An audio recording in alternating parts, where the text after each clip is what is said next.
नमस्कार मित्रांनो, English teacher चॅनलमध्ये म्हणजेच SJG इंग्लिश टीचर चॅनलमध्ये मी सर्वांचं स्वागत करतो.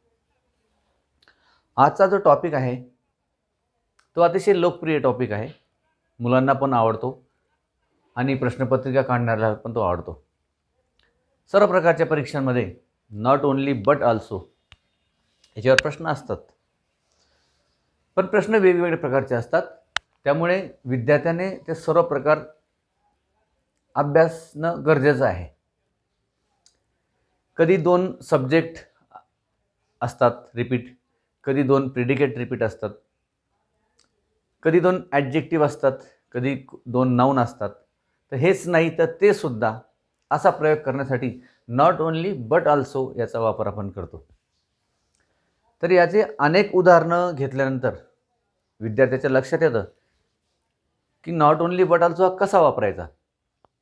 नाही तर तो बऱ्याच ठिकाणी फसतो की त्याने काही वाक्य पाहिलेले नसतात. तर त्याच्यामध्ये काय काय शक्यता आहे ते आपण आज बघणार आहोत. चला तर मग बघूया how to use not only but also. Let us begin.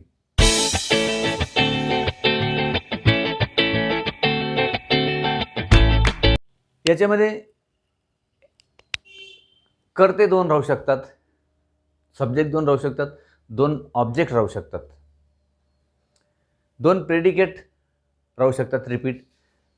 तर हे वापरताना आपण वाक्यामध्ये अँड असतो. Gold is heavy and costly metal. आता सोनं हा धातू जड आहे आणि महाग आहे. तर मग या ठिकाणी ते अँड आपल्याला काढावं लागेल. नॉट ओन्ली बट ऑल्सो वापरताना अँड आपल्याला काढावा लागतो. तर मग 2 गोष्टी सांगितल्या आहेत सोन्याबद्दल, हेवी आणि कॉस्टली. मग एकाला नॉट ओन्ली लावावं लागेल आणि दुसऱ्याला बट ऑल्सो लावावं लागेल. नॉट ओन्ली बट ऑल्सो वापरताना काळाचं भान असं ठेवावं लागतं आणि वाक्यरचना पण चुकायला नको. नॉट ओन्ली बट ऑल्सो वापरल्यानंतर वाक्य पुन्हा एकदा बघायचं की वाक्य बरोबर आहे का. आता याच्यात वापरूया आपण. बघा, गोल्ड इज, आता याला नॉट ओन्ली लावू आपण. नॉट ओन्ली हेवी, सोनं फक्त हेवीच नाही तर कॉस्टली सुद्धा आहे. Not only heavy but also costly. म्हणजे वाक्यातील अँड आपण काढून टाकला. अजून एक उदाहरण अँडचं जर घ्यायचं ठरलं तर he is happy and handsome. 2 गोष्टी सांगितल्या त्याच्याबद्दल. He is happy and handsome. मग तो फक्त हॅपीच नाही तर हँडसम सुद्धा आहे. He is not only happy but also handsome. He is rich and tall. He is not only rich but also tall. म्हणजे अँड वापरलेला असताना तो काढून टाकायचा. आणि अँडला समानार्थी शब्द काही वेळेस ॲज वेल ॲज असतो. ही is happy as well as handsome. मग इथं पण ॲज वेल ॲज आणि अँड सारखे आहेत. ॲज वेल ॲज काढून टाकायचं. पण ही is not only happy but also handsome. म्हणजे ॲज वेल ॲज असो तो काढायचा, अँड असो तो काढायचा. काही ठिकाणी बोथ असतात. He is both rich and powerful. आता इथं बोथ काढून टाकावं लागेल आपल्याला. ही is not only rich but also powerful. म्हणजे वाक्यामध्ये काही रिपीट मॅटर असेल ते सुद्धा काढावं लागेल. उदाहरणार्थ, बॉईज प्लेड क्रिकेट एक वाक्य झालं. Girls played cricket. आता या ठिकाणी प्लेड क्रिकेट हे रिपीट झालेलं मॅटर आहे. म्हणजे या ठिकाणी predicate is repeated in both the sentences. आणि whenever predicate is repeated we have to take only 1 predicate out of them. Not only boys but also girls played cricket. Played cricket एकदाच घेतलं. सब्जेक्टला आपण एकाला हाच नाही तर तो सुद्धा, एकाला नॉट ओन्ली लावायचं, दुसऱ्याला बट ऑल्सो लावायचं. तर वाचकाने एक गोष्ट लक्षात घेतली पाहिजे, वाक्य 2दा 3दा वाचायचं की याच्यामध्ये दोन गुणधर्म कोणते सांगितलेले आहेत किंवा दोन नावं कोणते सांगितलेले आहेत किंवा दोन प्रेडिकेट कोणते सांगितलेले आहेत. जे गोष्ट रिपीट होत असेल ते काढून टाकावं लागेल आणि दोन गोष्टी सांगितलेल्या असतात तर त्याला एकाला नॉट ओनली दुसऱ्याला बट ऑल्सो. काही वेळेस दोन वाक्य असतात separate. Rahul is hardworking full stop. नंतर पुढे Suresh is hardworking boy. Rahul is hardworking boy, Suresh is hardworking boy. दोन्ही वाक्य आहेत, परंतु दोन्ही वाक्यामध्ये प्रिडिकेट जे आहे, विधेय जे आहे, उद्देश आणि विधेय, विधेय सारखं आहे हार्डवर्किंग बॉय, तर मग एकच ठेवावं लागेल. मात्र करते दोन आहेत, सुरेश आणि राहुल. मग अशा वेळेस Rahul, not only Rahul but also Suresh is hardworking boy, असं प्रकार करावा लागेल. तर या गोष्टी लक्षात ठेवायच्या. बोथ असेल तो काढून टाकायचा, अँड असेल तो काढून टाकायचा, ॲज वेल ॲज असेल तो काढून टाकायचा, रिपीट मॅटर जे असेल ते काढून टाकायचं, वाक्यातील टू असेल तो काढून टाकायचा, इत्यादी गोष्टी काढून मग एकाला नॉट ओनली दुसऱ्याला बट ऑल्सो आपण लावत असतो. आता इथे बघा, she is tall and beautiful. मग इथे आता हे घेऊ आपण अगोदर. I like maths, I like science. Too पण आहे अजून. मग आता मला गणित आवडतं, एक वाक्य झालं, आणि मला सायन्स आवडतं. इथे सब्जेक्ट रिपीट आहे, सब्जेक्ट सारखा आहे, मग एकदाच घ्यावा लागेल तो. काही वेळेस प्रेडिकेट रिपीटेड असतं, काही वेळेस सब्जेक्ट रिपीटेड असतो. मग आय एकदाच घेऊ आपण. मग आय लाईक वर पण घ्यायचं त्याच्याबरोबर, नॉट ओनली बट ऑल्सो लावताना कर्त्याबरोबर क्रियापद पण घेऊन घ्यायचं. आय लाईक मॅथ आणि सायन्स आहे ना. I like not only math, not only maths. आता याच्यातला हे सारखं काढून टाकायचं. I like not only maths but also science. Too काढून टाकायचा. वाक्यातील अँड असेल तो काढावा लागेल, टू असेल तो काढावा लागेल, आणि वाक्याचा सेन्स बघून घ्यायचा. वाक्य बरोबर आहे का? I like not only maths but also science, correct sentence.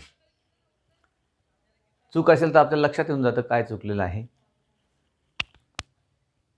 म्हणून नॉट ओनली बट ऑल्सो हा प्रत्येक परीक्षेमध्ये विचारलेला असतो. तर त्याच्यामध्ये वेगवेगळ्या प्रकारचे वाक्य असतात, तर तो मार्क आपला जायलाच नको. विद्यार्थ्यांनी ते बघावं की ते काय रिपीट केलेलं आहे, कोणत्या प्रकारातलं वाक्य आहे ते अगोदर बघावं. Next, she is tall and beautiful. ती उंच आहे आणि सुंदर आहे. फक्त अँडने दोन विशेषणं जोडलेली इथे. जसं he is rich and handsome, he is tall and powerful. अशा प्रकारचे दोन ॲडजेक्टिव्ह जोडले असेल तर अँड काढावं लागेल आपल्याला. तिच्याबद्दल दोन क्वालिटीज सांगितलं आहे, उंच आणि सुंदर. मग ती फक्त उंच नाही तर सुंदरसुद्धा आहे. मग घ्यायचं सी इज, एकाला नॉट ओनली दुसऱ्याला but also. She is not only tall but also काय ब्युटिफुल. वाक्य चेक करून बघायचं. She is not only tall but also beautiful. ती फक्त उंचच नाही तर सुंदरसुद्धा आहे. Next, men danced in the party. कोणता काळ आहे? भूतकाळ आहे. माणसं पार्टीमध्ये नाचली. पहिलं वाक्य संपलं. दुसरं वाक्य, women danced in the party. स्त्रिया पार्टीमध्ये नाचल्या. आता इथे रिपीट झालेलं काय आहे? हा सब्जेक्ट आणि हे प्रेडिकेट. उद्देश आणि विधेय, उद्देश आणि विधेय. उद्देश म्हणजे क्रिया करणारा, इथे क्रियाबद्दल माहिती सांगितलेली आहे. मग इथे प्रेडिकेट हा रिपीट झालेला आहे. म्हणजे काय? माणसं पार्टीमध्ये नाचली, स्त्रिया पार्टीमध्ये नाचल्या. तर पार्टीमध्ये नाचणे ही दोन्ही प्रेडिकेट सारखे आहेत, एकदाच घ्यावं लागेल. आणि क्रिया करणारे दोन आहेत, त्यांना नॉट ओनली बट ऑल्सो लावा. एकाला नॉट ओनली बट ऑल्सो, काही वेळेस नॉट ओनली बट ऑल्सो सुरुवातीलाच येतो. Not only main, not only main. आता काही डान्स इन द पार्टी पण टाकून देतात काही विद्यार्थी. म्हणजे आपण काय करतो याचा भानच ठेवायला तयार नाही विद्यार्थी.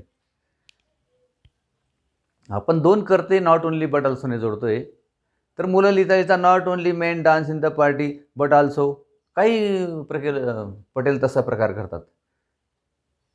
तर not only men but also women. अनेक वचन आहे वुमनचं, हा मॅनचा अनेक वचन आहे. Not only men but also women. आता प्रेडिकेट सारखं आहे, डान्स्ड इन द पार्टी.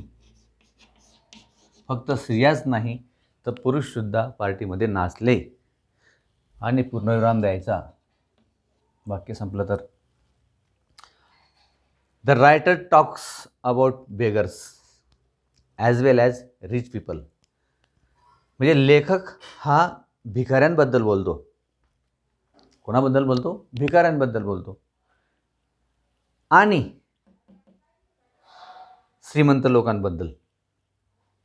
म्हणजे लेखक हा भिकारी आणि श्रीमंत लोकांबद्दल बोलतो. मग दोन बद्दल घटक आहेत ते, एक भिकारी आणि दुसरा श्रीमंत लोक. तर मी इथे द रायटर टॉक्स अबाउट हे एकदाच आहे, तिथं घ्यावं लागेल. द रायटर टॉक्स अबाउट दोन घटक आहेत, भिकारी आणि रिच पीपल. मग कसं येईल बरं सांगा तुम्ही, लावा अंदाज. द रायटर टॉक्स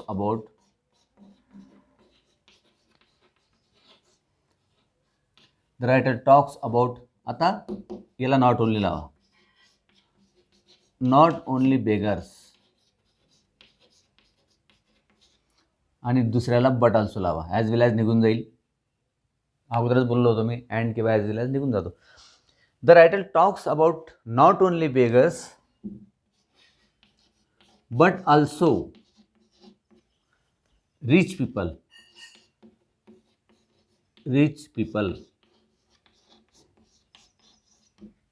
वाक्य एकदा बघा, लिहिल्यानंतर वाक्य बघायचं, नाही तर असं होऊन जातं आप लिखे खुदा पडे. आणि पेपर लिहून आल्यावर मुलं सांगतात अरे वा खूप सोपा होता. पण तू काय लिहिलं ते तपासलं का? एक नजर त्याच्यावर ठेवायची, whether it is right or wrong. आपल्याला ते येतं पण लिहिताना चुकलो आपण. The writer talks about not only beggars but also rich people. अशा प्रकारे 4, 5, 6 शक्यता असतात आणि याबद्दल मुलांनी नक्कीच काळजी घ्यायची. नॉट ओनली बट ऑल्सो म्हणजे हेच नाही तर ते सुद्धा. Not only India but also Russia will take part in the meeting. भविष्य काळात पण वाक्य राहू शकतं, कुठल्याही काळात वाक्य राहू शकतं. I am driving a car and my friend is driving a car. म्हणजे not only I but also my friend is driving a car. या ठिकाणी is driving a car common आहे, सारखं आहे. ज्या गोष्टी सारख्या असतील त्या काढून टाकायच्या. तर हे साधे काळ वापरलेत. पूर्ण काळामध्ये काही अपूर्ण काळामध्ये मुलांना अडचणी निर्माण होतात, तर तशा परिस्थितीतही काही गोष्टी मुलांनी लक्षात ठेवायच्या. आणि नॉट ओनली बट ऑल्सोचे अनेक उदाहरणं बघा. पुस्तकामध्ये नॉट ओनली बट ऑल्सोचं उदाहरण दिसलं ते आपल्या वहीमध्ये लिहायचं. वर्षभरातून जे नॉट ओनली बट ऑल्सो आलं त्याचा एक स्पेशल भाग करायचा, त्या ठिकाणी लिहायचं. कुठला विशेषणाचा भाग आला तो वेगळा लिहायचा, नाउन्स आले ते वेगळे लिहायचे. अशा प्रकारे विद्यार्थ्यांनी हा इंटरेस्ट दाखवायचा. फक्त शिकवणारा शिकतो आणि तेवढा भाग नाही, तर शिकणाऱ्याने याच्याबद्दल इंटरेस्ट निर्माण केला पाहिजे. त्याने नवीन शोध लावले पाहिजे की एवढा भाग असा असतो, प्रिडिकेट असलं तसं होतं, नाऊन असं असेल तर असं होतं. हे त्याने स्वतः त्याच्या मनात हा प्रकाश पडला पाहिजे. आणि पॅरलल ॲक्टिव्हिटी म्हणून त्यांनी असा प्रयोग दुसरे वाक्य घेऊन केले पाहिजे त्याच्या वहीमध्ये. नंतर हाच प्रकार त्याला दुसऱ्याकडे वापरता येतो का, दुसऱ्या काळात वापरता येतो का, याचा पण त्याने प्रयत्न करायचा आहे. तर ठीक आहे मित्रांनो, आजच्या व्हिडिओ लेक्चरमध्ये एवढाच भाग. बाकीचा महत्त्वाचा भाग पुढील लेक्चरमध्ये बघू. Till then, good bye, have a nice day.